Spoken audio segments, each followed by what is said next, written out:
les nombres parfaits, hein, c'est le nombre dont la somme des diviseurs stricts. Alors un diviseur strict, hein, c'est un diviseur qui n'est pas égal au nombre, c'est-à-dire que les diviseurs stricts de 6, vous ne comptez pas 6. Et ici, quand je parle des diviseurs, hein, je précise, c'est des diviseurs positifs. On ne compte pas les négatifs. Alors, il n'y a pas beaucoup de nombres parfaits. Hein. Le plus petit qu'on connaisse, c'est 6. Alors, je vais faire la liste des diviseurs de 6. Donc, les diviseurs de 6, hein, vous pouvez les faire de tête. 1, 2, 3 et 6. Et quand on fait la somme, donc des diviseurs stricts, on fait 1 plus 2 plus 3, on ne compte pas le 6. Et vous tombez sur 6, qui est bien le nombre de départ. Donc 6 est un nombre parfait. Alors, une autre définition qu'on peut donner, hein, sans utiliser le mot strict, on peut dire qu'un nombre est parfait si la somme de ses diviseurs positifs est de n. Voilà. C'est exactement la même chose. Voilà. Vous voyez ici pour 6, ça donnerait 1 plus 2 plus 3 plus 6 égale 12. On a bien le double de 6. Voilà. C'est plus facile comme ça visuellement de retrouver le nombre de départ. Donc on va utiliser aujourd'hui celle avec les diviseurs stricts. Alors il n'y a pas tant que ça parce que le suivant c'est 28. Alors on va le faire ensemble.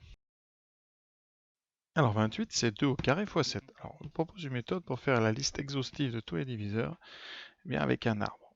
Alors ici, donc en premier, on va choisir est-ce qu'on met les puissances de 2 ou pas. Alors vous avez trois choix, soit vous mettez 2 puissance 0, 2 puissance 1 ou 2 puissance 2, sachant qu'un 1. Ensuite, on va choisir dans le produit, est-ce qu'on va mettre le facteur 7 ou pas. Donc soit on le met, pas, soit on le met. Ouais, soit on met un 1, soit un 7. Ici, soit on met un 1, soit un 7, etc. À la fin, vous faites le produit de tous les nombres que vous avez rencontrés. Ici, j'aurai donc un 1, ici 7, ici 2, 14, 2 au carré, et donc 2 au carré fois 7. En faisant comme ça, vous êtes sûr d'avoir tous les diviseurs. Et vous voyez ici, vous en avez 6. Alors, on retrouve une formule qui est dans le cours de spécialité maths de terminale. Ici, pour trouver le nombre de diviseurs, eh bien, il faut connaître. Alors ici, vous avez 2 puissance alpha 1. Il faut donc décomposer le nombre en produit de nombres premiers, de puissance de nombres premiers, avec donc alpha 1 et alpha 2. Eh bien, le nombre de diviseurs, le nombre, c'est alpha 1 plus 1 multiplié par alpha 2 plus 1. Ce qui fait ici, eh bien, 3 fois 2, 6. Alors ce raisonnement, on peut le comprendre à l'aide de l'arbre, puisque vous aurez 3 branches pour le choix des puissances de 2, et 2 branches à chaque fois pour le 7 ou pas. Et donc vous avez bien 6 branches. Alors la somme des diviseurs, eh bien on va la faire. Donc les diviseurs, si vous voulez, on va quand même faire la liste. 1. Alors on peut ordonner si on veut. 1, 2, 4, 7. Vous avez 14 et vous avez 28. Voilà. Et vous pouvez vous apercevoir la somme. 1 plus 2 plus 4 plus 7 plus 14, c'est bien 28. Donc 28 est un nombre parfait lui aussi. Alors le nombre parfait suivant est très très loin, et après des heures de recherche, je peux vous le livrer, c'est D496. Alors on va quand même le prouver, que c'est un nombre parfait. Alors 496, on va faire ce petit, c'est divisé par 2, donc vous avez donc 248, qu'on peut rediviser par 2, 124, qu'on peut rediviser par 2, 62, qu'on redivise par 2 et 31. Conséquence, 496, c'est donc 2 puissance 4, fois 31. Et 28, je vous rappelle que c'était donc 2 puissance 2 fois 7, tandis que 6, c'était 2 fois 3. Voilà. Alors, la liste des diviseurs. Eh bien, on va reprendre ma technique, un petit arbre. Donc, pour les premiers fois des puissances de 2, vous aurez cette fois-ci 4 possibilités. 25, pardon, j'en oublie. 5. Donc, de 1 jusqu'à 2 puissance 4. Et au bout de chacune, vous mettez le facteur 31 ou pas. Voilà, on va tout faire pour bien vérifier que ce nombre est un nombre parfait. Alors, on obtient la liste des diviseurs suivants. Donc ici 1, 31, 2, 62, 4, 4 fois 31, c'est-à-dire 124, ensuite 8, 8 fois 31, donc je pense que ça fait 248, 2 puissance 4 qui fait 16, et le dernier qui fait 496. Et on va calculer la somme, donc 1 plus 31, plus 2, plus 62, plus 4, plus 124, plus 8, plus 248, plus 16. Voilà. Voilà. Et pour vous montrer qu'il n'y a pas de trucage, je le fais avec la calculatrice, j'exécute et je trouve bien 496. Donc 496 est un nombre parfait. Voilà, donc on a, je répète, pour l'instant 3 nombres parfaits, 2 fois 3, 2 au carré fois 7, 2 puissance 4 fois 31. Et là, les mathématiciens qui connaissaient beaucoup de choses se sont aperçus que vous avez ici 3, 7 et 31 qu'on vient de rencontrer, qui sont les 3 premiers nombres de Mersenne. Et devant, vous trouvez des puissances de 2. Alors, qu'est-ce qu'on a pour le premier? Eh bien, pour le premier, nous avons donc, avec les petits indices ici, nous avons M2 avec une puissance ici 1. Alors, qu'est-ce que c'est M2? C'est 2 fois donc 2 au carré moins 1. Le suivant, c'est 2 au carré fois M, donc M3, c'est-à-dire 2 au carré fois 2 puissance 3 moins 1. Le suivant, 2 puissance 4 fois 31, qui est M5, donc 2 puissance 4 fois 2 puissance 5 moins 1. Alors l'idée, eh bien, pour trouver le nombre parfait suivant, eh bien, c'est de voir si, eh bien, qu'est-ce qu'on va tester? On va tester eh bien, la puissance. Vous voyez, quand on change de puissance de 2, on va de 0, 2, 4. On va essayer ici 2 puissance 6. Et donc, on va essayer ici 2 puissance 7 moins 1. C'est-à-dire qu'on va essayer après tous les nombres sous la forme eh bien, 2 puissance p moins 1 fois 2 puissance p moins 1, mais en dehors. Voilà. Et c'est le thème de nombreux exercices au bac. On en reparlera. Alors ici, on va essayer 2 puissance 6 fois 2 puissance 7 moins 1, c'est-à-dire 2 puissance 6 fois M7. Alors nous trouverons 64 fois 127 qui donne 8128. Est-ce que c'est un nombre parfait? Eh bien on va le vérifier parce que c'en est un. Alors comment fait-on? Eh bien le principe c'est que c'est donc une puissance de 2 fois un nombre ici qui est M7, c'est-à-dire M grand 4, le quatrième nombre de Mersenne, c'est-à-dire un Mersenne premier. Donc quand vous avez un nombre premier fois une puissance de 2, si vous regardez notre schéma avec l'arbre, eh bien les diviseurs sont donc, eh bien, vous avez 7 choix pour la puissance de 2, et ensuite vous avez à chaque fois multiplication par 1 ou par M4. Donc quand vous faites la liste des diviseurs, je vais la faire comme ça en direct, diviseur de 8128, eh bien vous avez soit donc le 1 vers la puissance 0 multiplié par 1 ou 1 multiplié par M4. Ensuite vous pouvez une fois la puissance de 2 toute seule et une fois la puissance de 2 avec M4. Ensuite 2 fois la puissance de 2 avec le 1 et 2 fois la puissance de 2 avec M4. M grand 4 par contre, fasse très attention. J'ai mis un petit 4, mais c'est M grand 4.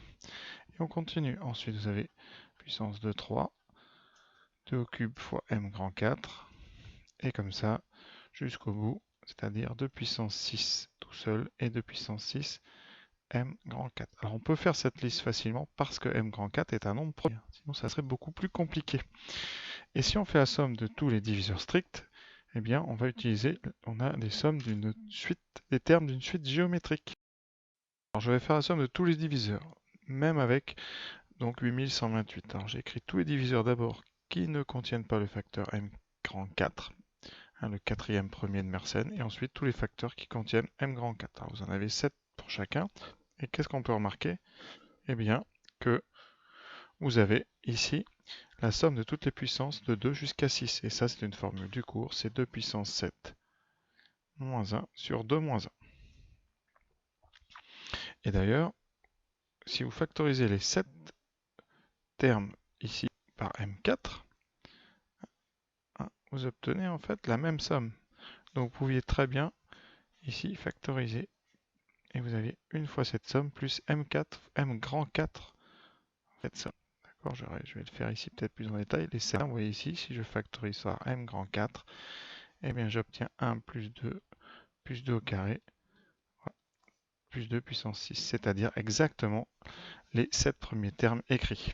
Donc on peut factoriser, et comme 2 moins 1 ça fait 1, il vous reste puissance 7 moins 1 fois 1 plus M4.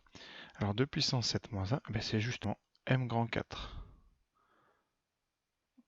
Donc vous obtenez comme somme M grand 4 multiplié par 1 plus M grand 4. Or, donc M4, je rappelle, c'est 2 puissance 7 moins 1. Donc 1 plus M4, c'est 2 puissance 7. Donc ici, vous retrouvez donc M4 multiplié par 2 puissance 7. D'accord? Et 2 puissance 7, eh bien, je vais le mettre devant et je vais le décomposer en 2 fois 2 puissance 6. Voilà, vous obtenez donc 2 fois 2 puissance 6 fois M grand 4. Et là, eh bien, vous reconnaissez le nombre de départ, qui est 1128, ici. Donc c'est 2 fois 1128. Qu'est-ce qu'on vient de montrer? Eh bien que la somme des diviseurs, tous les diviseurs positifs de 8128 étaient donc 2 fois 8128. C'est la deuxième définition que j'avais donnée pour les nombres parfaits. Donc on vient de montrer que 8128 est parfait. Alors cette idée ici de la somme des termes d'une suite géométrique, hein, ça va être l'idée pour démontrer, eh bien démontrer quoi? Voilà, donc la conjecture que je ferai ici et qu'on démontre assez simplement après, c'est que les nombres qui s'écrivent 2 puissance p-1 multipliés par 2 puissance p-1 sont des nombres parfaits à la condition que 2 puissance p-1 soit un premier de Mersenne, c'est-à-dire que 2 puissance p-1 soit premier. Donc voilà un petit peu le lien entre les nombres parfaits et les nombres de Mersenne. Alors pour notre année de terminale, pour ceux qui passeront la spécialité évidemment, ces nombres de Mersenne tombent régulièrement, ils sont tombés pour citer, hein, vous irez voir les corrigés. Ici, ils sont tombés en avril 2015 à Pondichéry et en Asie en juin 2014. Voilà, et bien avant de nous quitter, je vous juste un petit supplément, un lien sur une autre vidéo qui s'appelle une vidéo que j'ai fait sur les rep unit. Il faut savoir que les nombres de Mersenne ont un lien très étroit avec les rep unit. Ce sont, eh bien, si on se met en base 2, alors ça nous permet de réviser aussi ce que c'est les bases 2, eh bien, les nombres de Mersenne sont tous des rep unit. 1, 1, 1, voilà, est un nombre de Mersenne. Alors, je vais vous démontrer ça tout de suite, enfin plutôt vous expliquer ça. Alors, je vous rappelle que l'écriture en base 2, donc si vous avez un 1, l'unité, c'est donc le nombre de puissance de 2 puissance 0 que vous utilisez. Donc 1, c'est 1 fois 2 puissance 0. Si vous mettez 1, 1, vous avez une fois la puissance 0 de 2 et une fois la puissance 1, c'est-à-dire une fois 2 plus une fois 2 puissance 0. 1, 1, 1, ça sera 1 fois 2 au carré, plus une fois 2 puissance 1, plus une fois 2 puissance 0. Et si vous mettez n fois n1, eh bien vous aurez une fois la puissance 2n-1, une fois la puissance 2n-2, jusqu'à une fois la puissance 2 puissance 0, qu'on écrit somme de 0 à n-1 de 2 puissance k. Un petit exemple, si je prends si 1, vous avez donc le nombre en base 10, ici, donc vous avez à gauche, à chaque fois j'ai mis le nombre en base 2, et à droite en base 10. Je vous rappelle, après, il y a des symboles, mais là je ne vais pas surcharger la vidéo. Ici, donc, à gauche, base 1, à droite, base 10. On donne comme notation, on tire un trait ici et on met un 2. Donc ici, par exemple, 1 en base 2 vaut donc 1. 11 en base 2 vaut donc eh bien, 3. 111 en base 2 vaut donc 4 plus 2, 6 et 1, 7. Voilà. Bon, après, c'est des sommes plus longues. Et en base, donc le 1, 1, 1, c'est donc 2 puissance 5. Alors, vous avez ici 1, 3, donc 3. 3 et 4, 7. 7 et 8, 15. 15 et 16, 31. 31 et 32, 63. Oui. Alors, on peut comme ça, eh bien, vous avez les sommes des puissances de 2. Donc, utilisez la formule du cours. Donc, 2 puissance 6 moins 1 sur 2 moins 1. Voilà. Et vous obtenez ici, eh bien, le nombre m indice petit 6, puisque vous avez 2 puissance 6 moins 1. Donc, m6, eh bien, c'est le rep unit à si 1 en 2. Et après, cas général, eh bien, ici, vous avez la formule du cours. 2 puissance n moins 1 sur 2 moins 1, donc sur 1. Et vous obtenez ici donc, le mn. Voilà, c'est-à-dire un rep unit, mais en base 2. Donc ça fait le lien comme ça entre plein de petits points de l'arithmétique. Donc voilà, si ça vous intéresse, allez voir l'exercice que j'ai corrigé sur les rep unit, qui est pas inintéressant, hein, vraiment. Donc j'espère que cette vidéo était intéressante, et bon, j'ai essayé de faire assez complète, enfin, si, pas vraiment, mais assez complète au niveau terminal, évidemment. Voilà, à bientôt, hein, dans d'autres vidéos sur l'arithmétique.